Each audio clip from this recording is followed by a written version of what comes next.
Esta vez veremos el tema de cointegración, regresión de una serie de tiempo con raíz unitaria sobre otra serie de tiempo con raíz unitaria. Ya hemos advertido, ya hemos explicado en varias ocasiones lo que podría pasar si uno relaciona una serie de tiempo no estacionaria con otra serie de tiempo que también sea no estacionaria. Esto podría generar una regresión espuria.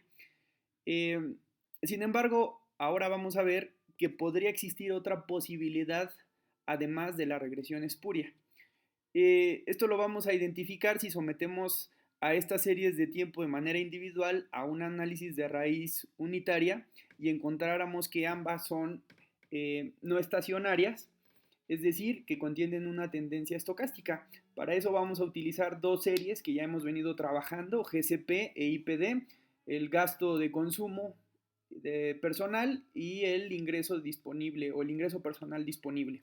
Ya hemos comprobado en videos anteriores que ambas series de tiempo son no estacionarias, pero ahora vamos a ver si estas series de tiempo cointegran.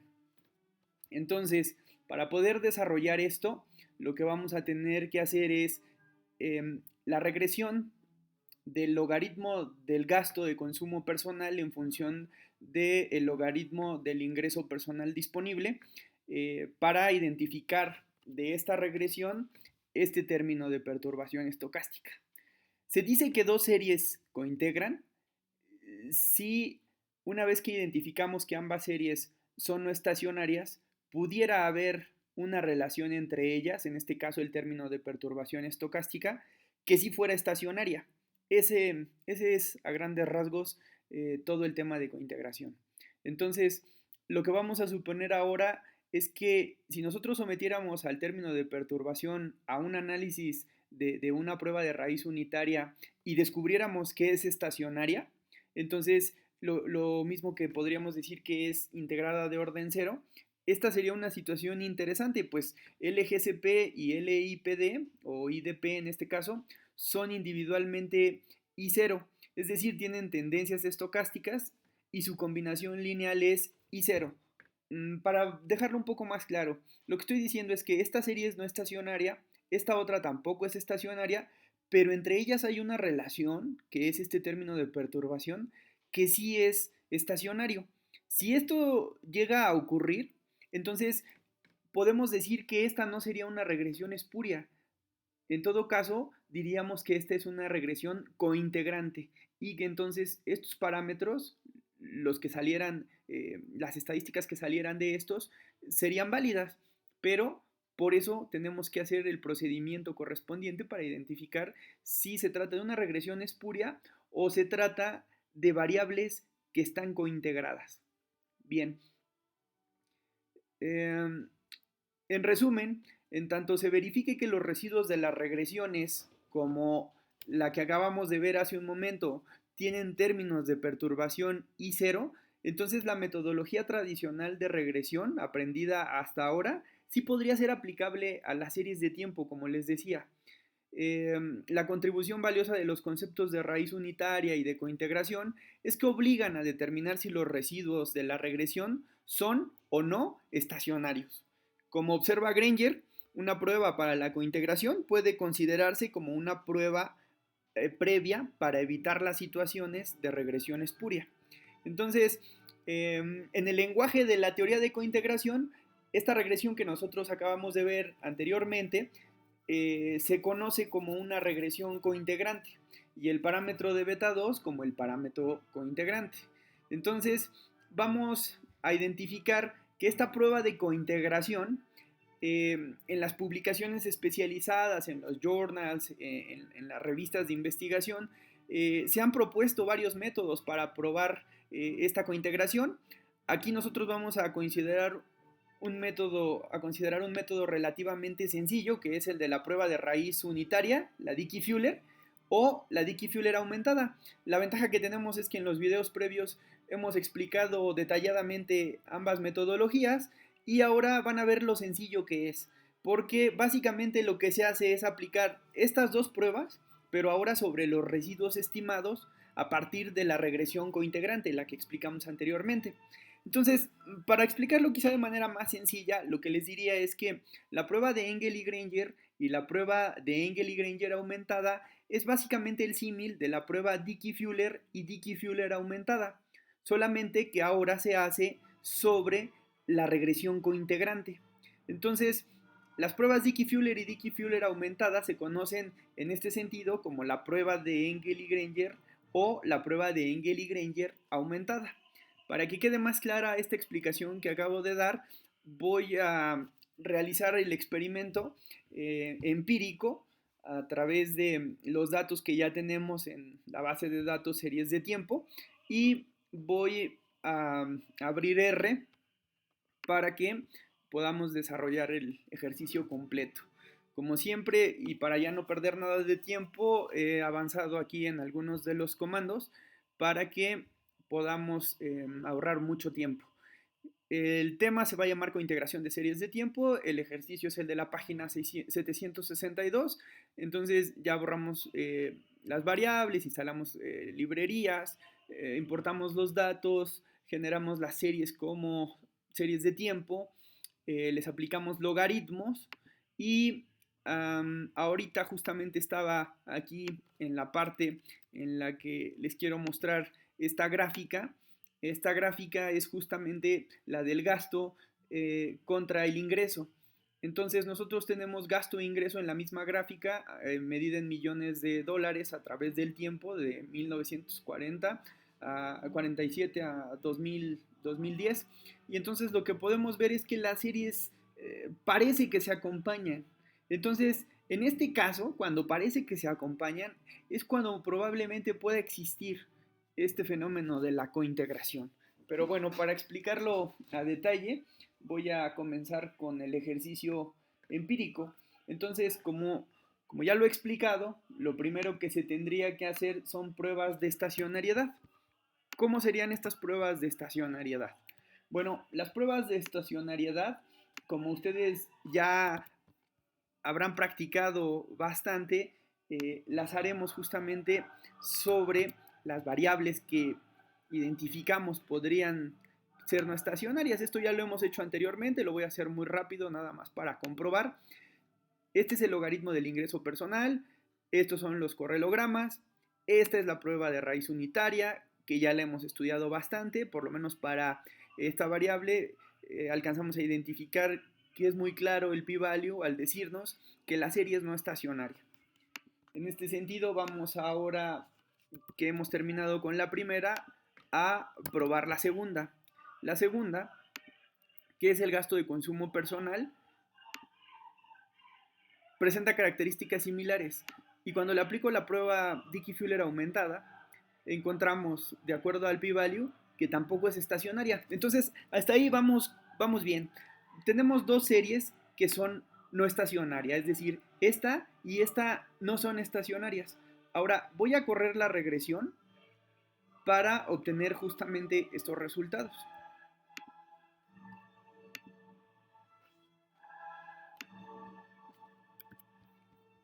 Bien, entonces,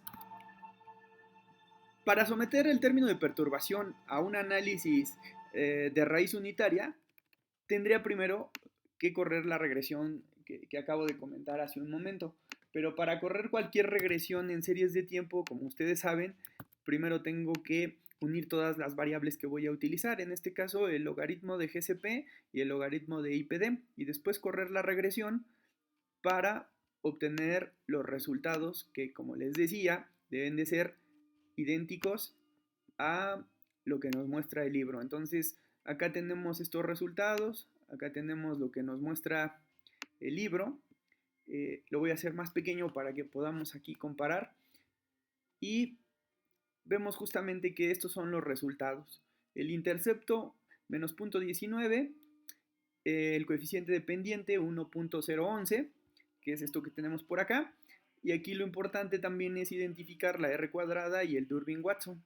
Entonces, vamos a hacer de una vez el Durbin-Watson, nada más para comprobar que efectivamente cuando se corre el Durbin-Watson es de 0.16, que debe ser muy similar a, o debe ser idéntico al Durbin-Watson de por acá, ¿no? Entonces, ahora sí, sobre esta regresión se van a extraer los residuos y estos residuos se van a incrementar y se van a explicar en función del pasado de los residuos. No es otra cosa más que una prueba Dickey-Fuller. Entonces, vamos a hacer justamente eso. Primero que nada voy a tener que generar los residuos.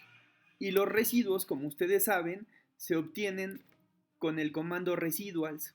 Pero además lo que estoy haciendo es asignarle de una vez el nombre de U y con el signo de peso estoy ingresándola en la base de datos que, como ustedes recordarán, la llamamos PIB. Esta es toda mi base de datos. Bueno, a esta base de datos le estoy agregando una nueva variable.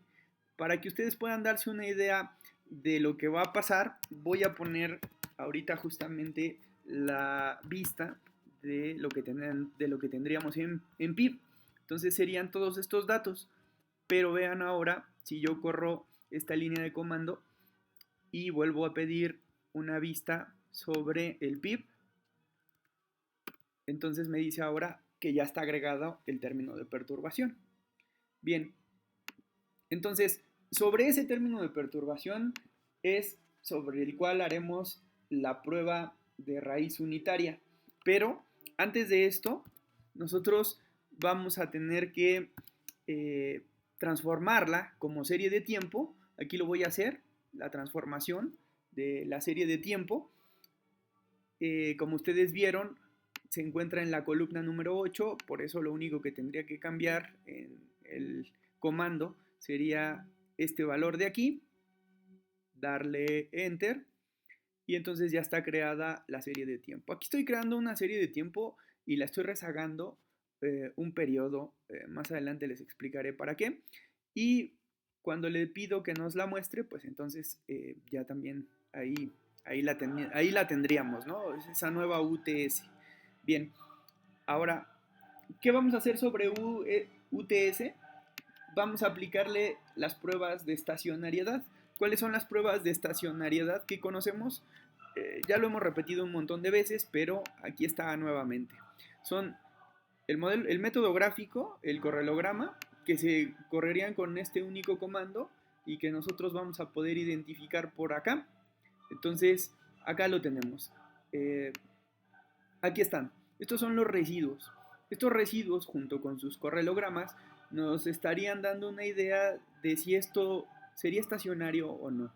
Entonces, para poder salir de dudas, pues aplicamos una prueba Dickey-Fuller aumentada y vamos a darle enter.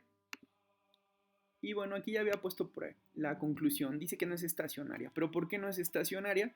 Pues porque de acuerdo al valor de Dickey-Fuller, menos 1.13, no es lo suficientemente negativa para que supere los 3 niveles de significancia y por lo tanto el p-value en consecuencia nos dirá lo mismo. Esta serie entonces no es estacionaria.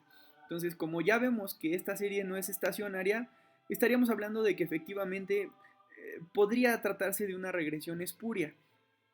Sin embargo, en el libro nos dice que nosotros podríamos utilizar otra alternativa que sería a esta misma ecuación que nosotros acabamos de realizar, poderle incorporar una tendencia, porque probablemente con esa tendencia el término de perturbación ya sea estacionario. El hecho de incluir la tendencia es porque, como veíamos en la gráfica, parece que las dos series se acompañan con una tendencia muy clara.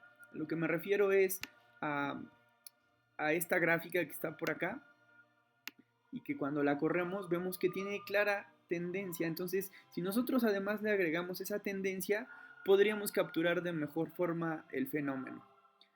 Pues bien, hasta este punto me gustaría que pudieran poner atención a lo siguiente.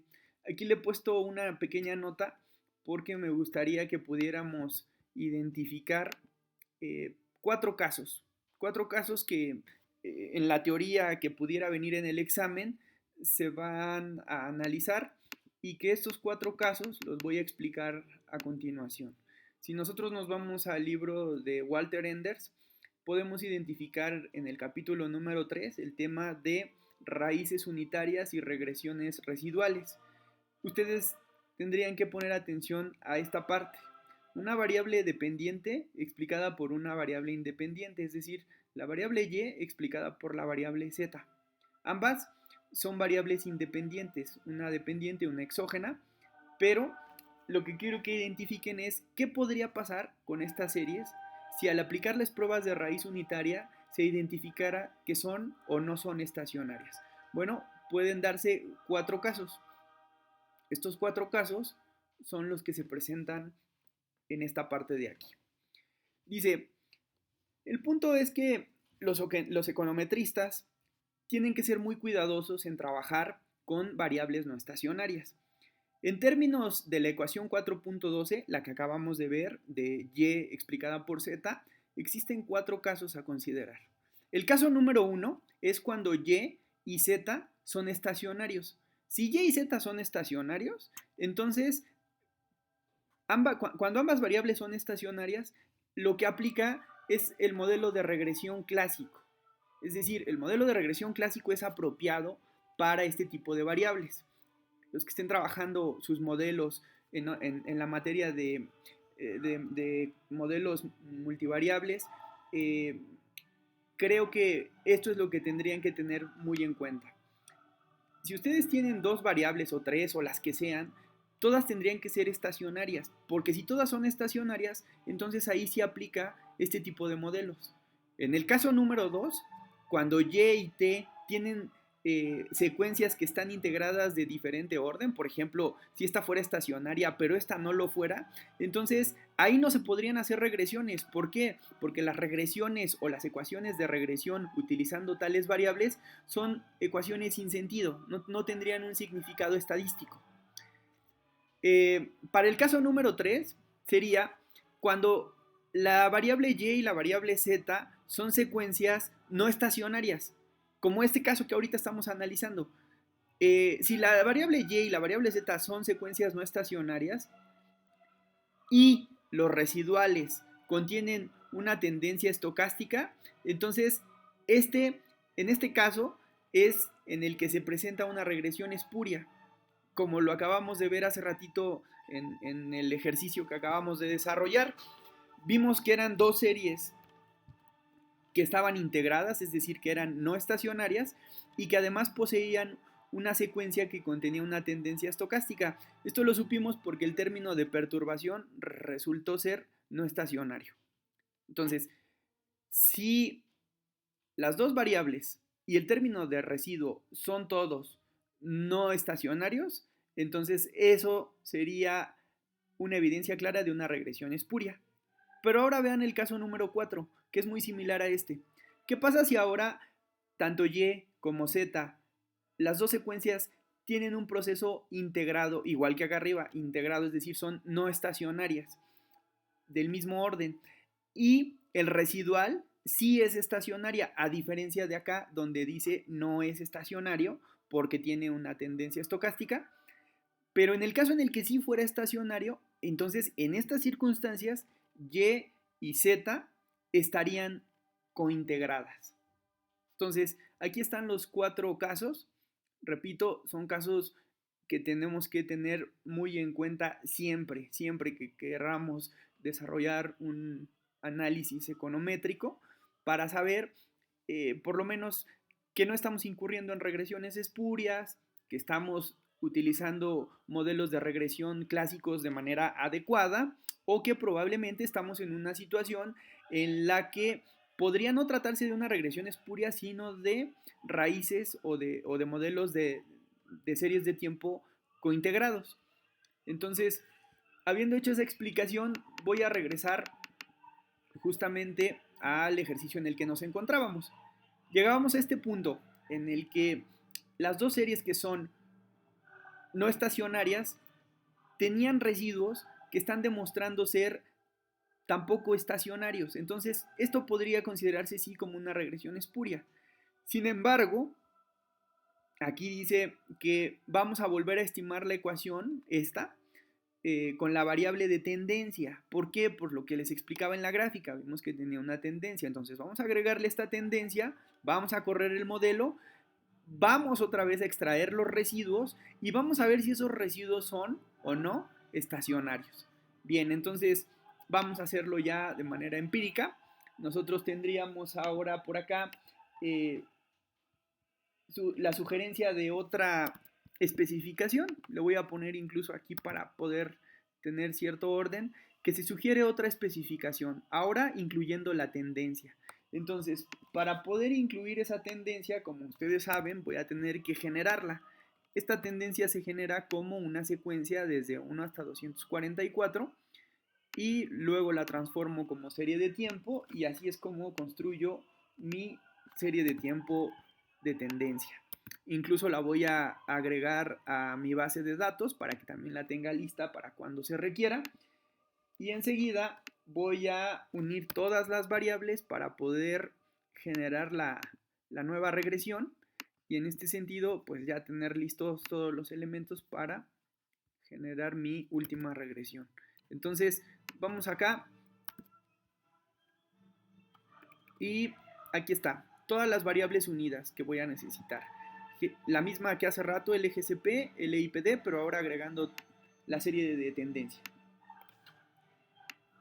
Ahora voy a generar la nueva regresión, la voy a llamar regresión 2, y si se dan cuenta es la misma que antes, es decir, la misma que tenía por acá, pero ahora agregándole la tendencia. Y entonces voy a aplicar un resumen para que ustedes puedan identificar que esta es básicamente la misma regresión que nosotros teníamos pues por acá en el libro. Es decir, estos son los valores. El intercepto 2.81, la tendencia que efectivamente es de 0.037 y el ingreso personal disponible, el logaritmo del ingreso personal disponible como 0.5844. Entonces, sobre esta nueva especificación vamos a extraer los residuos y le vamos a aplicar una prueba de raíz unitaria para ver si ahora sí son o no estacionarios.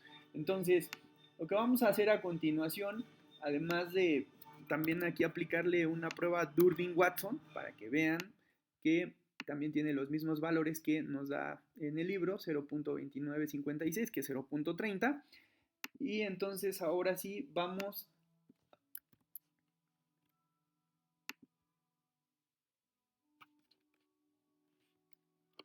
a generar los residuos.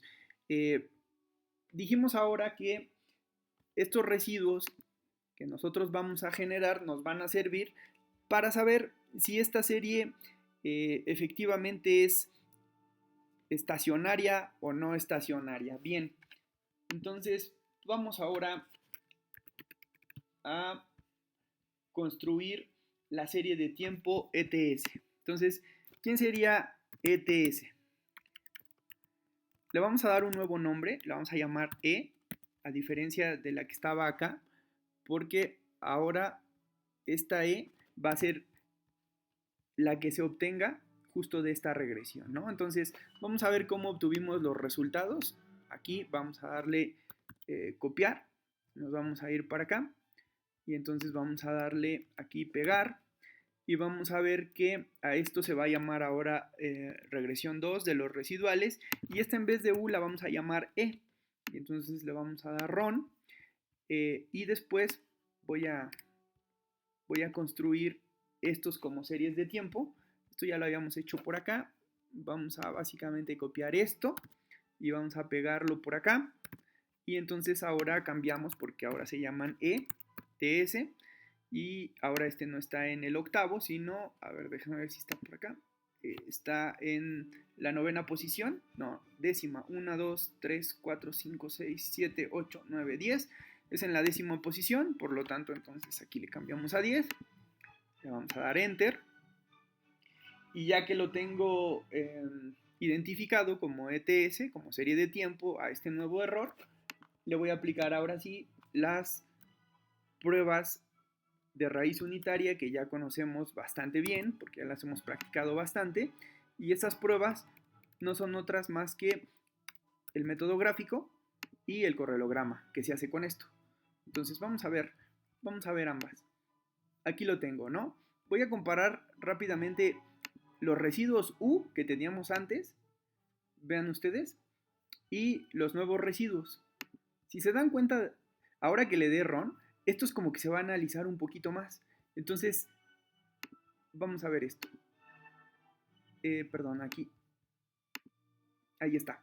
Como que ya la media se atenuó, es decir, ya los valores parecen ser más uniformes. En ese sentido, podría esperar que ahora que aplique la prueba Dickey-Fuller aumentada, pues entonces las cosas cambien. Es decir, que estos residuos ahora sí sean estacionarios. Entonces vamos a hacer la prueba, vamos a darle RON y vemos justamente que Dickey-Fuller es de menos 3.2 con un p-value de 0.08. A un nivel de significancia del 10% podría considerarse que esto ya es estacionario. Voy a hacer aquí una pequeña aclaración porque miren, en el libro lo que ellos hacen es una prueba pues más débil en cuanto a que ellos corren la diferencia de las perturbaciones en función de las perturbaciones rezagadas un periodo, o lo que es lo mismo, la prueba Dickey-Fuller normal. Recuerden que esta es la Dickey-Fuller aumentada, en esencia es más potente. Ellos encontraron que este valor para la Dickey-Fuller normal es de menos 4.4545, por lo tanto, la prueba, aquí lo dice, la prueba Dickey-Fuller muestra ahora que estos residuos sí son estacionarios. Lo que yo les diría es, y que creo que es lo que sigue aquí, dice, aunque se use la prueba Dickey-Fuller con varios rezagos, la Dickey-Fuller aumentada, o sea, esta con varios rezagos, aquí están los rezagos, los residuos siguen siendo estacionarios. Sí, efectivamente, siguen siendo estacionarios, pero ojo, al 10%. Al 5% ya no lo serían.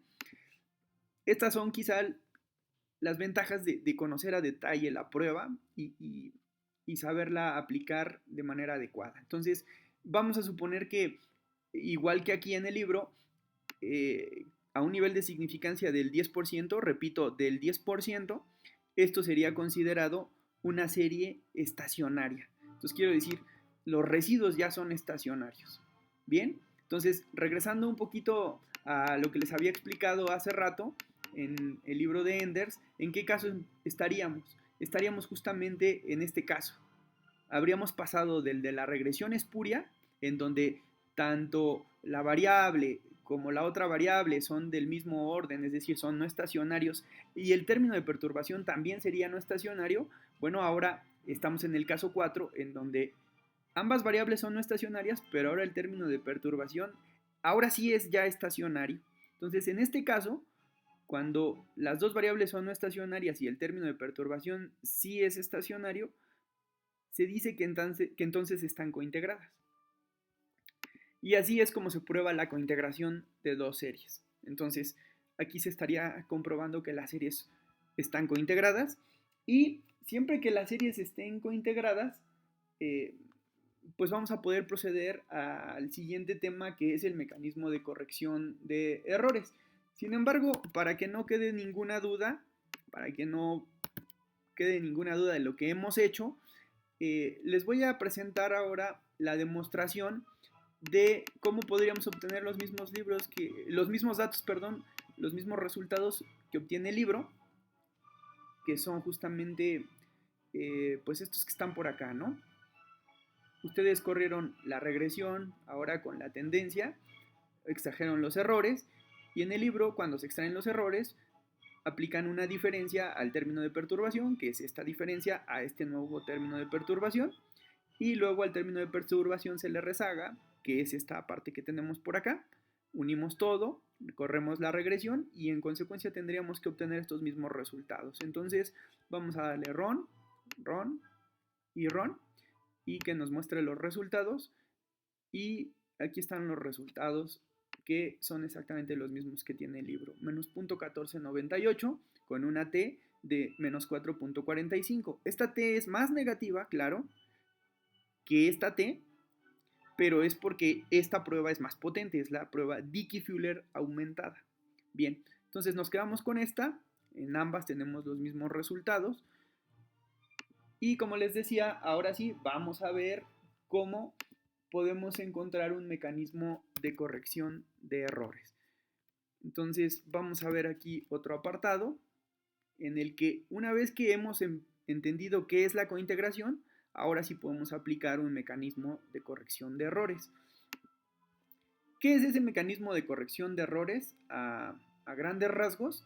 Pues bueno, a grandes rasgos lo que les puedo decir de este mecanismo de corrección de errores es lo siguiente, que si acabamos de demostrar que teniendo en cuenta la tendencia lineal entre GCP y LIPD y que éstas están cointegradas, es decir, que hay una relación de equilibrio de largo plazo entre las dos, desde luego en el corto plazo puede haber un desequilibrio, en consecuencia podemos tratar el término de error en la siguiente ecuación como el error de equilibrio, es decir, lo que vamos a utilizar es este término de perturbación, vamos a intentar incluirlo en la ecuación que a continuación explico. El mecanismo de corrección de errores, utilizado por primera vez por Sargan y después popularizado por Engel y Granger, corrige el desequilibrio. Entonces, un importante teorema, conocido como el teorema de representación de Granger, afirma que si las dos variables y y x están cointegradas, la relación entre las dos se puede expresar como un modelo de corrección de error. Es decir, vamos a ver una ecuación, en este caso como la que tendríamos por acá, que sería una ecuación de largo plazo, y cuando se le aplican diferencias, a esa se le conoce como ecuación de corto plazo. Entonces vamos a ver cómo entre el largo y el corto plazo se tiene un mecanismo que corrige esas desviaciones. ¿Cómo opera esto? Vamos a utilizar la serie diferenciada y la otra serie diferenciada y vamos a utilizar de estos errores el rezago. Y vamos a ver si este rezago es estadísticamente significativo o no. Si lo es, entonces tendremos un mecanismo de corrección de error. Si no lo es, no lo tendremos. Bien, la ecuación del modelo de corrección de error establece que la diferencia de LGCP y de LIPD y también del término de error de equilibrio, si este último es diferente de cero, como les decía, el modelo no está en equilibrio.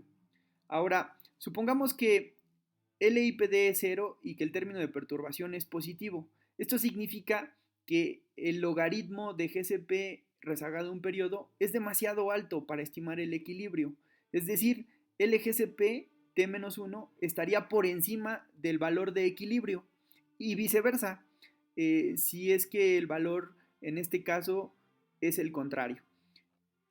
Es decir, LGCP ahora estaría por arriba de su valor de equilibrio y comenzará a disminuir en el siguiente periodo a fin de corregir el desequilibrio. De ahí el nombre de modelo de corrección de errores. Bien, entonces vamos a ver cómo opera. Opera de la siguiente manera. Vamos a construir la diferencia logarítmica de la variable dependiente con la diferencia logarítmica de la variable independiente y le vamos a incluir el término de error. ¿Cuál término de error? El que resultó estacionario, es decir, este último con el que nos quedamos. Bien, entonces una vez explicado eso, voy a regresar otra vez a R y entonces ahí sí voy a aplicar justamente el mecanismo de corrección de errores para que vean qué fácil es poderlo desarrollar. Como se van a necesitar diferencias logarítmicas, pues aquí las estoy estimando, ambas. Y luego enseguida voy a utilizar los términos de perturbación rezagados, porque también me los pide. Y voy también a hacer una diferencia logarítmica de la variable dependiente rezagada a un periodo. Esto también lo explico más adelante porque hay una librería que nos puede ayudar a obtener todo esto de manera más sencilla, ¿no? Pero vamos a terminar con el procedimiento completo. Entonces, tendríamos que almacenar todo en una variable d con el comando tc unión con todas las variables que voy a utilizar. En este caso puse algunas de más, solo para hacer algunas pruebas. Pero en realidad las que necesito son solamente las siguientes. Aquí están.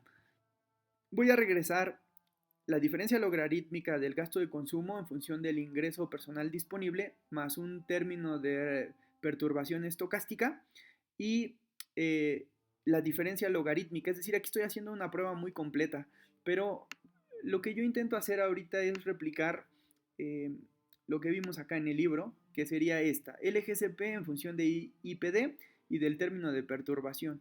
Entonces, como quiero hacer solamente la regresión en términos de estos tres elementos, una constante, el incremento del logaritmo de IPD y el término de perturbación estocástico, pues entonces sería esto más el residuo y la diferencia, esta estaría ahorita de más. Vamos a correr aquí la regresión. Ahí creo que no había corrido esto. No, a ver, esperen. Diferencia logarítmica. Ah, que es que no había corrido las anteriores. A ver, entonces vamos a darle enter a todas. Y ahora sí, ahí está. La regresión número 4. La regresión número 4 debe de ser esta que tenemos por acá, ¿no? Entonces, aquí podemos comprobar que tenemos los mismos resultados que el libro. Y en este sentido, lo que tendríamos es justamente el modelo de corrección de errores. ¿Qué nos dice el modelo de corrección de errores?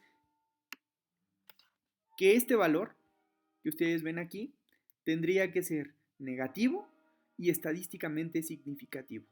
Si esto ocurre, entonces podemos garantizar que tenemos un mecanismo de corrección de error que procede de un modelo de cointegración. Entonces, ahora sí, vamos a ver el análisis estadístico y ya con eso concluimos. Lo que quiero decir ahora es explicar qué significaría todo esto. Lo que significa es que estadísticamente el término del modelo de corrección de error es significativo. Aquí lo ven. El modelo de corrección de error es menos 0.1223 y tiene una significancia de 3.8461. Entonces, lo que también podemos decir es que lo que indica es que el gasto de consumo privado se ajusta al ingreso personal disponible con un rezago, es decir, con este rezago que está aquí, y que solo alrededor del 12% de la discrepancia entre el largo plazo y el corto plazo pues se reducen en el primer trimestre. Recuerden que los datos son trimestrales, por lo tanto aquí habría pasado un trimestre y entonces esa discrepancia entre el largo y el corto plazo, recuerden, este es el modelo de corto plazo y el modelo de largo plazo pues es el que ya habíamos visto antes, que lo voy a mostrar para que quede claro quién es el modelo de largo plazo. Es este. Este es el modelo de largo plazo y este es el modelo de corto plazo. Bien, entonces la discrepancia que existiría entre el largo y el corto plazo justamente se ve resuelta por este mecanismo de corrección de errores. Esto estaría corrigiendo y, como aquí lo dice, corregiría el 12% de la discrepancia entre el largo y el corto plazo en un trimestre. Ahora, en la regresión 2.117 observamos que la elasticidad del consumo de corto plazo es de casi 0.29. Entonces, esta es la elasticidad de corto plazo. Si nosotros quisiéramos ver la elasticidad de largo plazo, que es la de 0.58, volvemos otra vez al modelo de largo plazo y vean ustedes cómo aquí tenemos esa elasticidad de 0.58, pero es la de largo plazo. Entonces, para eso nos sirven este tipo de modelos, para saber qué es lo que pasa en el corto y en el largo plazo. Entonces, pues básicamente eso sería todo en cuanto a los dos grandes temas de esta clase, cointegración y mecanismo de corrección de errores. Y entonces ya por último, lo que me gustaría mostrarles, pues es una alternativa para, pues para poder desarrollar todo este mismo procedimiento, pero con un paquete que se llama SM de Error Correction Model, que se encuentra dentro de RProject. Y entonces ahora lo voy a explicar rápidamente. Ustedes van a instalar esta librería, la van a llamar y después van, porque así se los va a pedir, a tener que utilizar el logaritmo de GCP y el logaritmo de IPD. Entonces, aquí están las dos variables. Voy a mostrarlas para que ustedes vean cómo tienen que estar dentro de su base de datos para poderlas utilizar. Y enseguida, debo de decir que no tienen que ser transformadas como series de tiempo. Aquí la ventaja de la paquetería es que con que solamente puedas mostrárselas como, pues como una serie de datos, con eso es más que suficiente. Entonces vamos a ver que les va a pedir primero la base de datos. Este es el comando completo. Ya después, si necesitan indagar más sobre el tema, ustedes podrían darle aquí el signo de interrogación SM, darle enter, y en la parte derecha les va a explicar más o menos a grandes rasgos cada una de los elementos que conforman este comando. Entonces, por ejemplo, XEQ son las variables que serán utilizadas en el término de equilibrio del modelo de corrección de error, y entonces aquí es donde van identificando pues qué es lo que tendrían que hacer. Por ejemplo, ¿quiénes son todas las X que fueron utilizadas previamente para utilizar el mecanismo de corrección de error o construir el mecanismo de corrección de error? Y ustedes recordarán que ese mecanismo de corrección consistía en dos variables, IPD y la tendencia. Para que quede un poquito más claro, lo voy a mostrar por acá. Me refiero justamente a esta ecuación, logaritmo de IPD y la tendencia. Y claro, la variable dependiente, que es LGCP, que ahora les digo dónde la vamos a localizar. Esa ya va a estar dentro del modelo. Vamos a decir que se le va a aplicar un mecanismo de corrección de error a la variable dependiente, que sería LGCP, en función de XQ, que recuerden son las variables independientes, que en este caso son IPD y la tendencia. Y entonces nosotros vamos a darle RON a todo, y así podemos identificar el modelo. Es decir, podríamos darle enter, enter, que nos muestre el modelo y que nos muestre un resumen, y entonces aquí vamos a ver cuáles son los elementos que nos interesan. Los elementos que nos interesan no son todos, básicamente son los siguientes, que sería este de aquí. La variable independiente en el modelo de corto plazo, el incremento, que sería delta, aquí incluso lo dice, delta de IPD, del logaritmo de IPD, es 0.29, igual que acá, 0.29. ¿Y qué otro valor nos interesa? Este que está acá, que es el de el mecanismo de corrección de error. A ese se le conoce como YLAC. Si nosotros lo ubicamos por acá, YLAC vale menos 0.12, y que ese es el valor que corresponde justamente a este mecanismo de corrección de error, con una R de 0.16 y con un Durbin-Watson, ahora lo estimamos por acá, de 2.1, que básicamente es este mismo modelo, Durbin-Watson 2.1. Sin embargo, como se podrán dar cuenta, con este comando pues se obtienen algunos otros valores adicionales. Por así decirlo, esta sería una forma de comprobar lo que paso por paso debíamos haber hecho en, en las etapas previas. Pues bien, entonces este es el tema, cointegración y mecanismo de corrección de errores. Pues les agradezco mucho la atención, sé que esta fue una sesión bastante larga, pero igual que siempre les pediría que ustedes desarrollen sus propios scripts. Recuerden que van a ser muy útiles para cuando tengan que resolver su examen. Muchísimas gracias.